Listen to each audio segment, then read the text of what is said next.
కారే రావాలంటున్నదే తెలంగాణ జిల్లలల్లా రాష్ట్రం ఉదించినోడు పండుగల్లే పల్లె గుచ్చినోడు జనమంతకై కొట్టి మణిగంటి పేరు జనము బిడ్డ మన కేసీఆర్ సారే మన సారే చల్ సారే రావాలంటున్నదే తెలంగాణ పల్లెల మల్ల కారే రావాలంటున్నదే తెలంగాణ జిల్లలల్లా.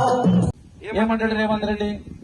పార్టీల వ్యతిరేకత కాదు, ఆ పార్టీకి ఓటు వేయాలంటే బీజేపీ మీద ఓటే ప్రేమతో లేచిర్రు, నాకు సంబంధం లేదంటాడు. ఆ ఓటు వాళ్ళకు పోకుండా కాంగ్రెస్ పార్టీకి పోకుండా కారు గుర్తుకు పడితే కారు గుర్తు గెలిచినామనుకో, 5-6 ఎంపీలు గెలిచినామనుకో, ఏమంటాడు రేవంత్ రెడ్డికి? కుర్చీ కదులుతుంది. అయ్యో 3 నెలల వ్యతిరేకత వచ్చిందని భయపడి అప్పు తీసుకొచ్చిన రుణమాపిస్తాడు, అప్పు తీసుకొచ్చినా సరే 2000 ఇస్తాడు. ఇలా ఏదైనా చేసి మనకి ఇచ్చినటువంటి వాగ్దానం లేదండి. పొరపాటున తెలంగాణలో సామెత ఉంది, అత్త మీద గొప్ప దుత్తవి తీసినట్టు ఆ దుత్తకి ఏమైతే పగిలిపోతే ఏం కాదు, కానీ మనకి న్యాయం జరగాలి. రేవంత్ రెడ్డికి భయం పుట్టాలి, మనకి ఇచ్చినటువంటి వాగ్దానాలు మన ఇంటికి రావాలి. ఆయన ఇవన్నీ కేసీఆర్ 3 లక్షలు ఇస్తున్నాడు కదా, నేను 5 ఇస్తా. కేసీఆర్ దళిత బంధు 12 లక్షలు 10 లక్షలు ఇస్తున్నాడు కదా, నేను 12 ఇస్తా. ఏదొస్తే నీ వాగ్దానం మాటలు చెప్పిండు. ఒడ్లమ్ముకోవద్దు, ఇప్పుడే ఒడ్లు ఇక్కడే పెట్టుకోండి.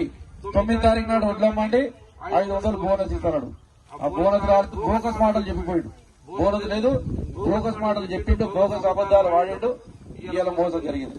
ఇవాళ కేసీఆర్ వచ్చి 6 ఏళ్లు అంటే 18 పంటలు పండినాయి.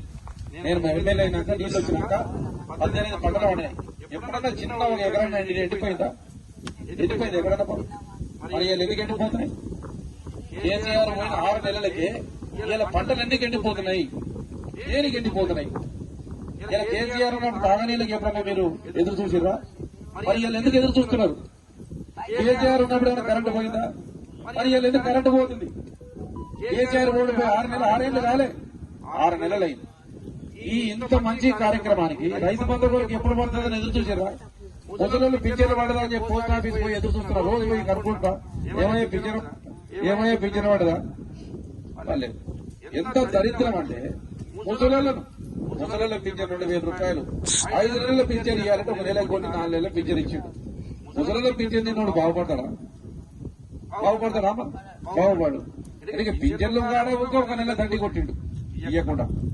అంటే ఎన్ని కార్యక్రమాలు చెప్పి చేయలేదు కాబట్టి ప్రజలకు ఆల్రెడీ అర్థమైంది. అయ్యో కేసీఆర్ ఓడగొట్టి తప్పు చేశాం కదా, మరి జనార్దన్ రెడ్డి ఓడిపోతాడు అనుకోలేదు, గెలుస్తాడు అనుకున్నాం. పాపం ఆయన ఓడిపోయిందా? చేతులు కావాలంటే ఆకలి పట్టుకుంటూ ఉపయోగం లేదు. జరిగిన పొరపాటు జరిగిపోయింది.